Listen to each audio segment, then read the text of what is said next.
It's Mac the Guru. This is my review for Winning Time Season 2, Episode 2. If this is your first time here, make sure you sub to the channel, check out the other content, and everybody click that like button. That's how they push the video. Now, in this episode, we seen some critical things happen. One, Paul Westhead is on his last leg. He is about to get fired. A lot of things happen in this episode that is like leading us up to him getting fired, and rightfully so. One, they had a great trade.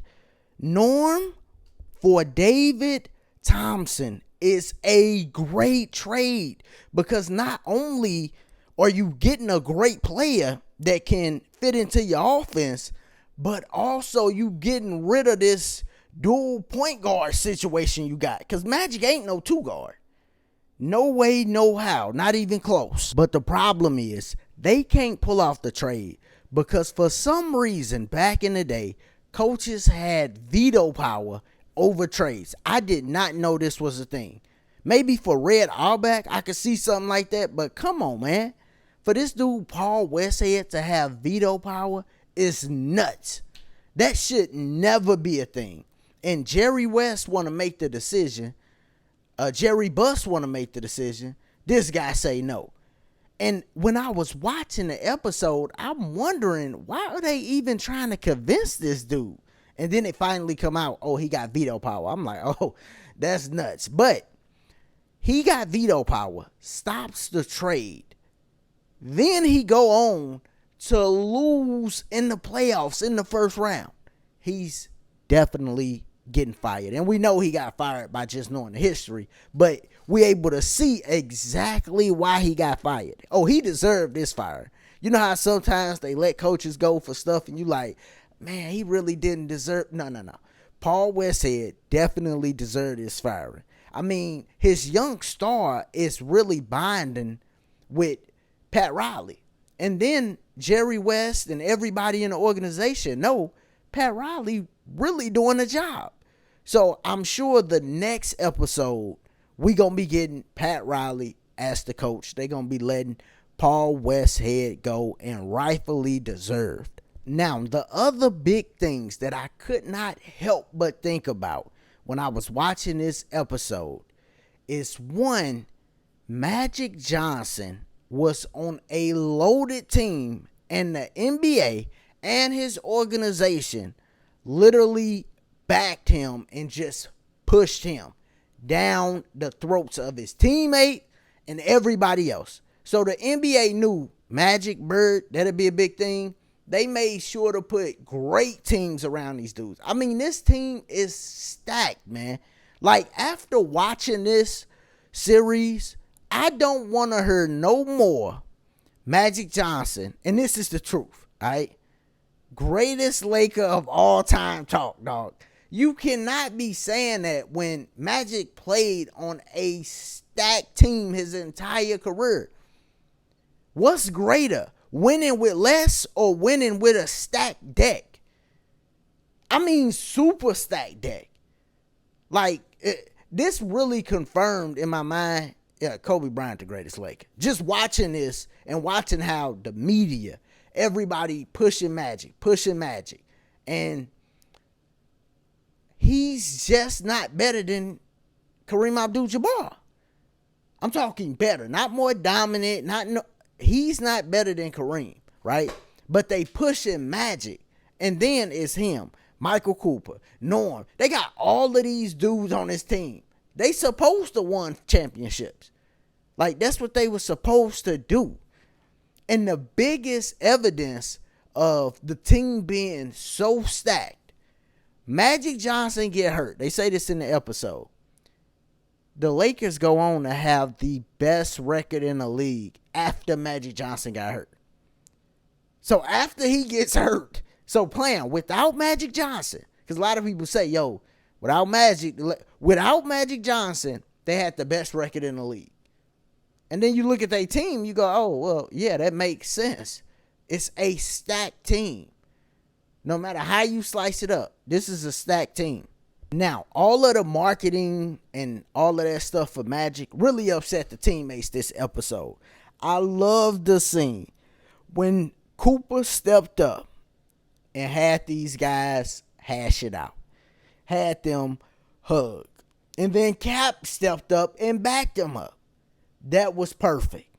That was perfect. And that's what you're supposed to do, because the truth is, when a team is in turmoil, you just can't win. It's just too hard.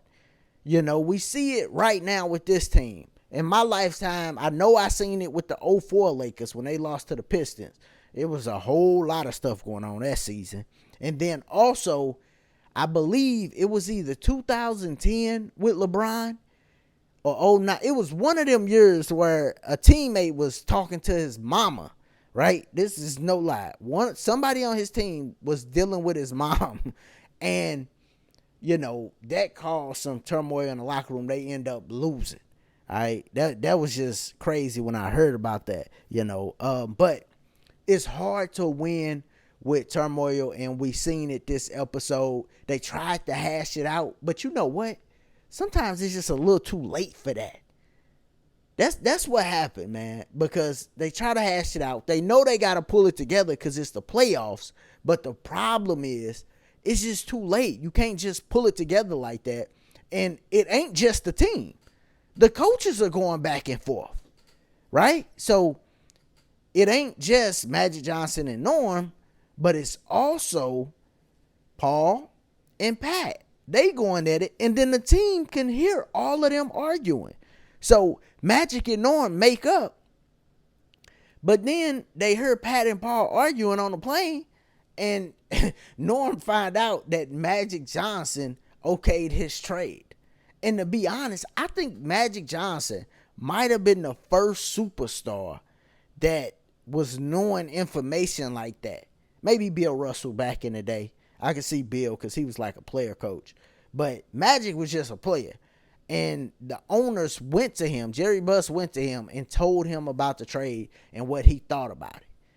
That's a lot of responsibility for one dude. And I want to say this too, because I know I was going a little hard earlier. I love Magic Johnson, man. I love his game, post player.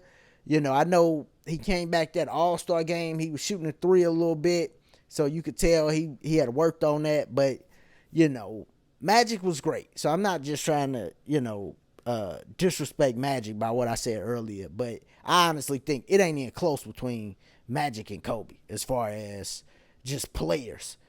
And you could tell by the teams that they won with. You know, Kobe and Shaq ain't the same as this 80s team with Kareem and Magic. Because ain't no player on that 2000 Shaq team that was as good as Michael Cooper. Not even close, dog. You know the defense that Michael Cooper played? Like, he was a top defender. And they ain't even got James Worthy yet. They still gonna get to that part, right? So, you know, the team is just different. And then when Kobe won that team in 09 and 2010, that's just like, I mean, amazing. The only player to go back-to-back without a top 75 player. So you could tell that the teams is just different, man. But I still got Magic in my top 10. I still think he was a great player. You know, I'm just learning a lot watching this series. And it got me thinking, because I knew that the teams was stacked, but I just didn't know it was stacked like that until you actually get to watching and learning some of the details. I know some of the stuff they change up, but, you know, the big details, they making sure they keep them the same, like the winning of the championships and the losing in the playoffs, stuff like that, man. But I'm definitely going to be here for next week to review next week episode. I got a couple more videos on this series coming out this week about some people that's coming, right? Because Isaiah Thomas coming, Michael Jordan coming, James Worthy coming. All of these people will show up on this series at some point, you know. So I'm going to make videos on them and what I think, you know, their personalities and stuff like that's going to be about. And then I'm also making a video on how a lot of these magazines are disrespecting this show, because this show is more raw and it don't push all of these woke narratives. This show don't do that. This show is really raw, you know. So I'm just gonna touch on that a little bit, man. But If this your first time here, or you've been watching these videos and you're not subscribed, make sure you subscribe to the channel. Check out the other content. Click that like button. And as always, y'all be easy, be safe. Peace.